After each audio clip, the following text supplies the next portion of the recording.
Hello નમસ્કાર વિદ્યાર્થી મિત્રો, આપણી આ સહિયારી યુટ્યુબ ચેનલ પર આપ સર્વનું હાર્દિક સ્વાગત છે. મિત્રો, આજે આપણે વાત કરવાના છે કે ધોરણ 10ની અંદર સપ્ટેમ્બર મહિનાની અંદર જે એકમ કસોટી લેવામાં આવનાર છે તેમાં વિજ્ઞાન વિષયના એકમ કસોટીના પેપરનું સંપૂર્ણ સોલ્યુશન તમને આ વિડીયોની અંદર આપવામાં આવશે. તો આ વિડીયોને અંત સુધી જોવાનું ભૂલતા નહીં. બીજું કે ચેનલ ઉપર જો પ્રથમ વખત આવેલા હો તો ચેનલને સબસ્ક્રાઈબ કરી બાજુમાં આપેલ બેલને પ્રેસ કરી દેજો, જેથી આવનાર તમામ નવા વિડીયોની નોટિફિકેશન સૌપ્રથમ તમારા સુધી પહોંચતી રહે. તો વાત કરીએ ધોરણ 10 વિજ્ઞાન વિષયના પેપરના સોલ્યુશનની. તો વિભાગ એ છે કે નીચે આપેલા વિધાનો માટે આપેલા વિકલ્પોમાંથી સાચો વિકલ્પ પસંદ કરી આપણે જવાબ લખવાનો છે. પહેલો પ્રશ્ન છે કે ટામેટામાં કયો એસિડ રહેલો છે? તો જવાબ આવશે ઓક્ઝેલિક એસિડ. બીજો પ્રશ્ન છે કે પિત્તરસ ઉત્પન્ન કરવાનું કાર્ય કયા અવયવોમાં થાય છે? તો જવાબ આવશે યકૃતની અંદર થાય છે. ત્યારબાદ ત્રીજા નંબરનો પ્રશ્ન છે કે સમતલ અરીસાની સામે વસ્તુને 40 સેમી અંતરે મૂકતા વસ્તુઓ અને તેના પ્રતિબિંબ વચ્ચે કેટલું અંતર હોય છે? તો જવાબ આવશે 80 સેમી. ચોથો પ્રશ્ન છે કે વાતાવરણને લીધે કયા રંગના પ્રકાશનું સૌથી વધારે પ્રકિર્ણન થાય છે? તો જવાબ આવશે વાદળી. પાંચમો પ્રશ્ન છે કે મનુષ્યના હૃદયના કયા ભાગે હંમેશા ઓક્સિજનયુક્ત રુધિર વહન પામે છે? તો જવાબ આવશે ડાબું કર્ણક અને ડાબું ક્ષેપક. ત્યારબાદ ખાલી જગ્યા આપણે પૂરવાની છે. એમાં પહેલો પ્રશ્ન છે કે ક્લોરીનની શુષ્ક ફોડેલા ચૂના સાથેની પ્રક્રિયાથી ખાલી જગ્યા બને છે? તો જવાબ આવશે બ્લીચિંગ પાવડર. છાશ ખાલી જગ્યા સ્વભાવ ધરાવે છે? તો જવાબ આવશે એસિડિક. ત્યારબાદ અહીંયા કાર્બન ડાયોક્સાઇડ અને પાણી અને ઉર્જા ઉત્પન્ન થાય છે, તો એ આવશે કનાભ સૂત્રો. બીજું કે બહિર્ગોળ લેન્સની કેન્દ્ર લંબાઈ ખાલી જગ્યા હોય તો એ આવશે ધન. પરોપજીવી અને નિવસન તંત્રના ખાલી જગ્યા સજીવોની કક્ષામાં આવે તો જવાબ આવશે ઉપભોગી. ત્યારબાદ આગળનો પ્રશ્ન છે કે નીચેના વિધાન ખરા છે કે ખોટા એ જણાવો. તો કડી ચૂનાની પાણી સાથેની પ્રક્રિયા ઉષ્મા ક્ષેપક પ્રક્રિયા છે, તો વિધાન સાચું છે. ત્યારબાદ બીજું વિધાન છે કે મોઢાની પીએચ 5.5 કરતાં ઘટી જાય ત્યારે દાંતનો સડો શરૂ થઈ જાય છે, તો એ વિધાન ભાઈ સાચું છે. ત્યારબાદ ત્રીજું વિધાન જોઈએ કે શ્વસન માર્ગનો અંતિમ છેડો વાયુકોષ્ઠમાં અંત પામે છે, તો એ વિધાન પણ સાચું છે. ચોથું છે કે સૂર્ય કુકરમાં સૌર કિરણોને એકત્રિત કરવા બહિર્ગોળ અરીસો વપરાય છે, તો વિધાન ખોટું છે. ગ્રહો ટમટમે છે ત્યારે તારાઓ ટમટમતા નથી, આ વિધાન પણ ખોટું છે. ત્યારબાદ નીચે આપેલા પ્રશ્નોના માગ્યા મુજબ આપણે ઉત્તર લખવાના છે. એમાં પહેલો પ્રશ્ન છે કે મિથેનના દહનથી શું મળે છે? તો મિથેનના દહનથી કાર્બન ડાયોક્સાઇડ અને પાણી મળે છે. બીજો પ્રશ્ન છે કે એસિડ અથવા બેઝને પાણી સાથે મિશ્ર કરતા તેમના દ્રાવણની સાંદ્રતામાં શો ફેર પડે છે? તો એસિડ અથવા બેઝને પાણી સાથે મિશ્ર કરતા તેમના દ્રાવણની સાંદ્રતામાં ઘટાડો થાય છે. ત્રીજો પ્રશ્ન છે કે વાહનની પાછળનું દ્રશ્ય જોવા માટે કયા પ્રકારનો અરીસો વપરાય છે? તો વાહનની પાછળનું દ્રશ્ય જોવા માટે બહિર્ગોળ અરીસો વપરાય છે. ચોથું છે CFCનું પૂરું નામ. તો CFCનું પૂરું નામ છે ક્લોરોફ્લોરોકાર્બન. પાંચમો પ્રશ્ન છે કે સ્વચ્છ આકાશનો ભૂરો રંગ કઈ ઘટનાને આભારી છે? તો સ્વચ્છ આકાશનો ભૂરો રંગ એ પ્રકાશનું પ્રકિર્ણન ઘટનાને આભારી છે. ત્યારબાદ જોડકા જોડવાના છે. પહેલું છે યકૃત, તો એ આવશે પાચન તંત્રનું સહાયક અંગ અને જઠર એ પ્રોટીનનું અંશતઃ પાચન કરે છે. ત્યારબાદ પ્રાથમિક ઉપભોગીઓ તો એ આવશે તૃણાહારી પ્રાણીઓ, અને દ્વિતીય ઉપભોગ્યો તો એ આવશે માંસાહારી પ્રાણીઓ.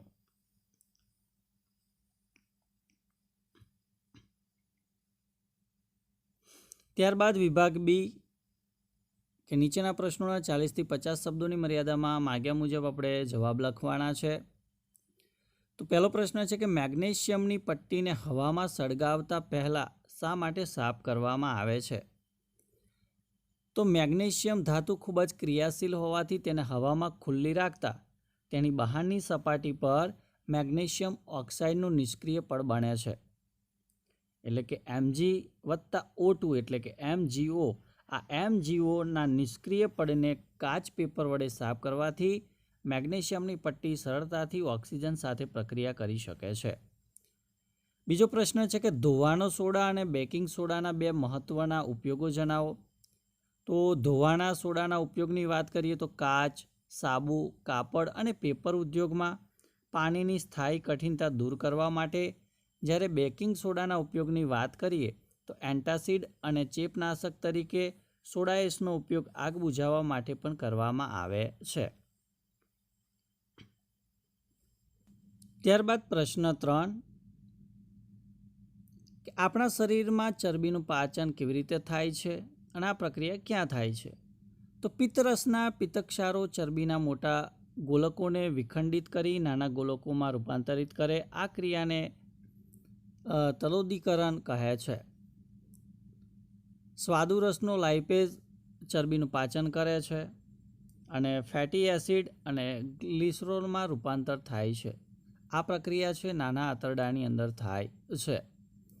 ત્યારબાદ મિત્રો ચોથો પ્રશ્ન છે કે આપણા શરીરમાં હિમોગ્લોબિનની ઉણપને પરિણામે શું થઈ શકે છે? તો આપણા શરીરમાં હિમોગ્લોબિનની ઉણપને પરિણામે થતી રોગકારક અવસ્થાને પાંડુરોગ અથવા તો એનિમિયા કહે છે. તેના પરિણામે આપણા શરીરના કોષોને કોષીય શ્વસન માટે પૂરતો O2 એટલે ઓક્સિજન મળતો નથી. પરિણામે ઓછી શક્તિ પ્રાપ્ત થાય. આ સ્થિતિમાં અશક્તિ, થાક અને કંટાળો વગેરે જોવા મળે છે. ત્યારબાદ પ્રશ્ન 5 છે કે હવામાં ગતિ કરતું પ્રકાશનું કિરણ પાણીમાં ત્રાંસુ પ્રવેશે છે. શું પ્રકાશનું કિરણ લંબ તરફ વાંકું વળશે કે લંબથી દૂર જશે? કેમ? તો વિદ્યાર્થી મિત્રો એનો પણ જવાબ તમે અહીંયા જોઈ શકો છો. છઠ્ઠો પ્રશ્ન છે કે છેલ્લી પાટલી પર બેઠેલા વિદ્યાર્થીને બ્લેકબોર્ડ પરનું લખાણ વાંચવામાં તકલીફ પડે તો આ બાળક કઈ ખામીથી પીડાતું હશે અને તેનું નિવારણ કેવી રીતે થઈ શકે છે? તો આ પ્રશ્નનો ઉત્તર પણ તમે નીચે જોઈ શકો છો. ત્યારબાદ વાત કરીએ વિભાગ સી. તો નીચે દર્શાવેલ રાસાયણિક પ્રક્રિયાઓ માટે સમતુલિત સમીકરણ લખવાનું છે. તો અહીંયા જે પ્રક્રિયા છે રાસાયણિક પ્રક્રિયા માટે સમીકરણ આપણે લખવાના છે. તો અહીંયા તમે સમીકરણ પણ જોઈ શકો છો, એનો જવાબ જોઈ શકો છો. બીજો પ્રશ્ન છે કે તટસ્થીકરણની પ્રક્રિયા શું છે? બે ઉદાહરણ આપીને સમજાવવાનું છે. તો અહીંયા એની વ્યાખ્યા છે. ત્યારબાદ બે ઉદાહરણ પણ આપેલા છે, તમે જોઈ શકો છો. ત્યારબાદ ત્રીજો પ્રશ્ન છે કે શા માટે આપણા જેવા બહુકોષીય સજીવોમાં ઓક્સિજનની જરૂરિયાત પૂરી કરવા માટે પ્રસરણ અપૂરતી ક્રિયા છે? તો એનો પણ જવાબ તમે અહીંયા નિહાળી શકો છો. ત્યારબાદ ચોથો પ્રશ્ન છે કે એક બહિર્ગોળ લેન્સ દ્વારા મળતું સોયનું વાસ્તવિક અને ઉલટું પ્રતિબિંબ લેન્સથી 50 સેન્ટીમીટર દૂર મળે છે. જો પ્રતિબિંબનું પરિમાણ વસ્તુના પરિમાણ જેટલું જ મેળવવું હોય તો સોયને બહિર્ગોળ લેન્સથી કેટલી દૂર રાખવી જોઈએ? બરાબર છે. તો એ પણ તમે અહીંયા ઉકેલ જોઈ શકો છો. આ પ્રમાણે એનો જવાબ રહેશે. ત્યારબાદ પાંચમો જે પ્રશ્ન છે કે ભાઈ ગ્રહો કેમ ટમટમતા નથી એ સમજાવવાનું છે. તો એનો પણ તમે અહીંયા જવાબ જોઈ શકો છો. ત્યારબાદ વાત કરીએ વિભાગ ડી. એની અંદર પહેલો જ પ્રશ્ન છે કે સોડિયમ કાર્બોનેટ અને સોડિયમ હાઇડ્રોજન કાર્બોનેટને મંદ HCl સાથેની પ્રક્રિયાનો અભ્યાસ કરવાનો. તો અહીંયા જે પ્રયોગ આપેલો છે પ્રયોગ તમે જોઈ શકો છો, આકૃતિ જોઈ શકો છો. ત્યારબાદ પ્રવૃત્તિ છે, શું અવલોકન થાય છે, શું નિર્ણય આવે છે, એ આધારિત કેટલાક જે પ્રશ્નો છે એ પ્રશ્નોના ઉત્તરો પણ તમે અહીંયા જોઈ શકો છો જે પ્રયોગ આધારિત છે. ત્યારબાદ આગળનો પ્રશ્ન છે કે મૂત્રપિંડ નલિકાની રચના અને તેની ક્રિયાવિધિનું વર્ણન કરો. તો એ પણ તમે અહીંયા જવાબ જોઈ શકો છો, આકૃતિ જોઈ શકો છો. ત્યારબાદ એના વિશે તમામ માહિતી તમે અહીંયા નિહાળી શકો છો. તો વિદ્યાર્થી મિત્રો, આ હતું ધોરણ 10 વિજ્ઞાન વિષયના એકમ કસોટીના પેપરનું સંપૂર્ણ સોલ્યુશન. તો વિડીયો ચોક્કસથી તમને ગમ્યો જ હશે. તો વિડીયોને લાઇક કરી દેજો, શેર કરી દેજો અને ચેનલ ઉપર જો પ્રથમ વખત આવેલા હો તો ચેનલને જરૂરથી સબસ્ક્રાઈબ કરી દેજો. Thank you. આભાર.